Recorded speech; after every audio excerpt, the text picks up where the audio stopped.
Assalamualaikum warahmatullahi wabarakatuh. Anak-anak, pada pagi hari ini kita akan membahas tentang pengaruh sistem tanam paksa.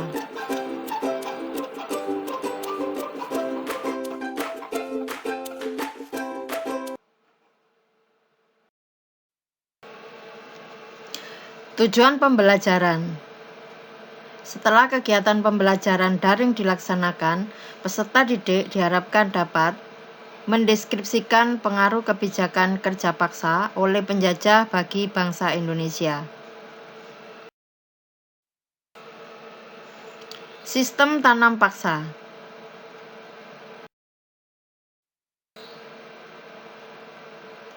Pengertian tanam paksa.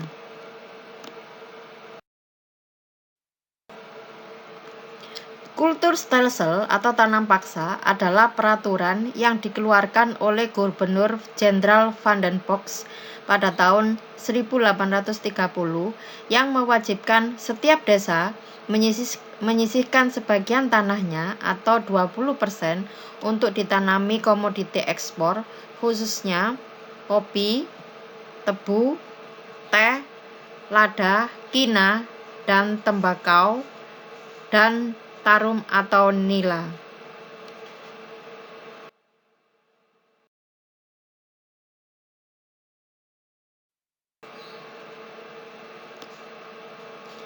Ketentuan tanam paksa. Secara rinci, beberapa ketentuan tanam paksa itu termuat pada lembaran negara atau State Plot tahun 1834 nomor 22.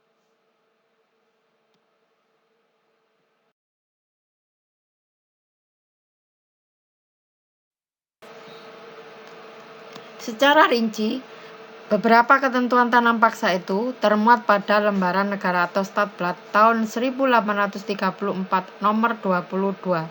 Ketentuan itu antara lain sebagai berikut.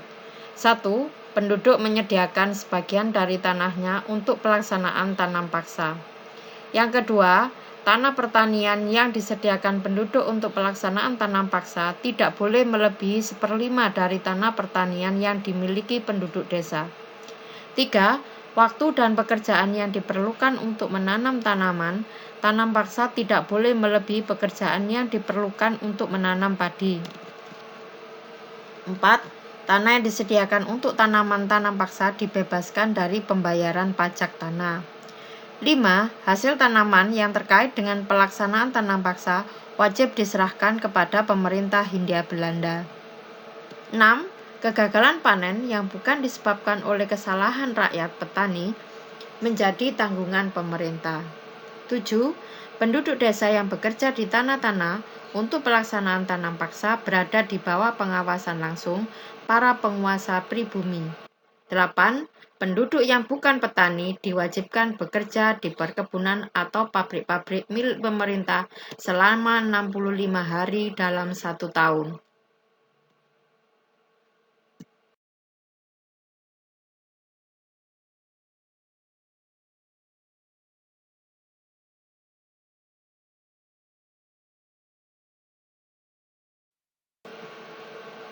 Penyimpangan dalam tanam paksa atau kultur stelsel. Yang pertama, perjanjian tersebut seharusnya dilakukan dengan sukarela, tetapi dalam pelaksanaannya dilakukan dengan cara paksaan. 2. Di dalam perjanjian, tanah yang digunakan untuk kultur stelsel adalah 1/5 sawah, namun dalam prakteknya dijumpai lebih dari 1/5 tanah, yaitu 1/3 atau setengah sawah. 3. Waktu untuk bekerja untuk tanaman yang dikehendaki pemerintah Belanda jauh melebihi waktu yang telah ditentukan.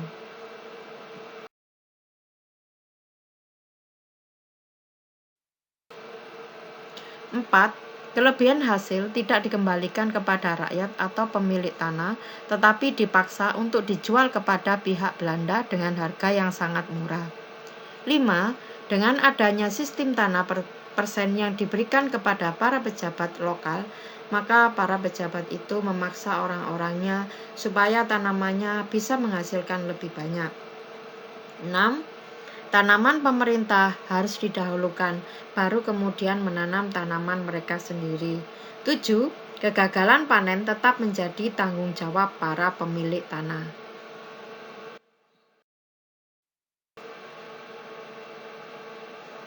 Dampak sistem tanam paksa terhadap kehidupan sosial dan ekonomi rakyat Indonesia. Dampak tanam paksa bagi Belanda.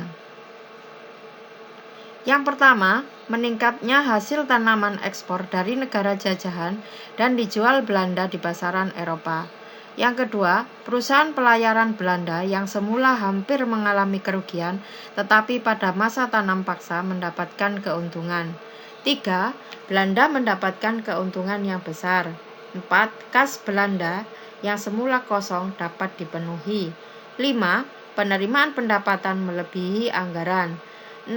Belanda tidak mengalami kesulitan keuangan. 7. Menjadikan Amsterdam sebagai pusat perdagangan hasil tanaman tropis.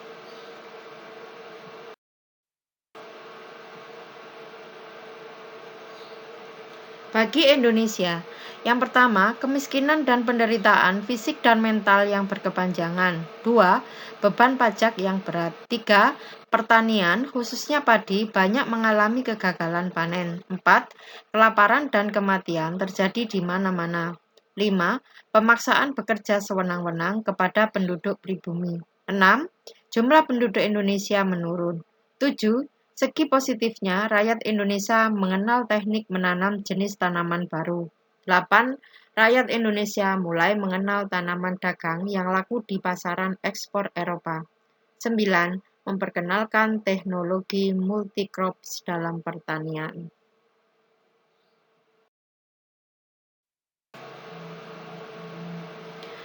Pengaruh sistem tanam paksa di masyarakat.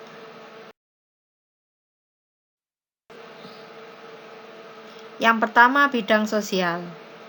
Dalam bidang pertanian, khususnya dalam struktur agraris, tidak mengakibatkan adanya perbedaan antara majikan dan petani kecil, penggarap sebagai budak, melainkan terjadinya homogenitas sosial dan ekonomi yang berprinsip pada pemerataan dalam pembagian tanah. 2. Ikatan antara penduduk dan desanya semakin kuat. Hal ini malahan menghambat perkembangan desa itu sendiri. 3. Tanam paksa secara tidak sengaja membantu kemajuan bangsa Indonesia dalam hal mempersiapkan modernisasi. 4. Peranan bahasa Melayu dan bahasa daerah di kalangan penguasa.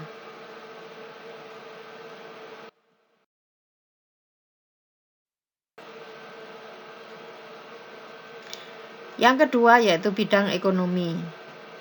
1. Dengan adanya tanam paksa tersebut menyebabkan pekerja mengenal sistem upah yang sebelumnya tidak dikenal oleh penduduk. Mereka lebih mengutamakan sistem kerjasama dan gotong royong, terutama tampak di kota-kota pelabuhan maupun di pabrik-pabrik gula.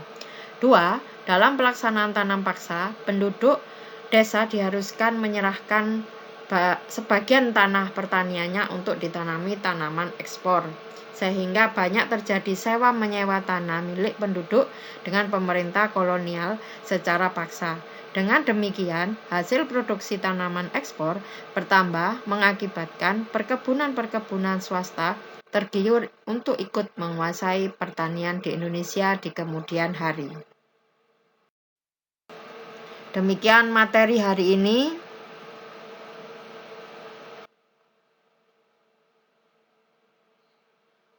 Terima kasih. Wassalamualaikum warahmatullahi wabarakatuh.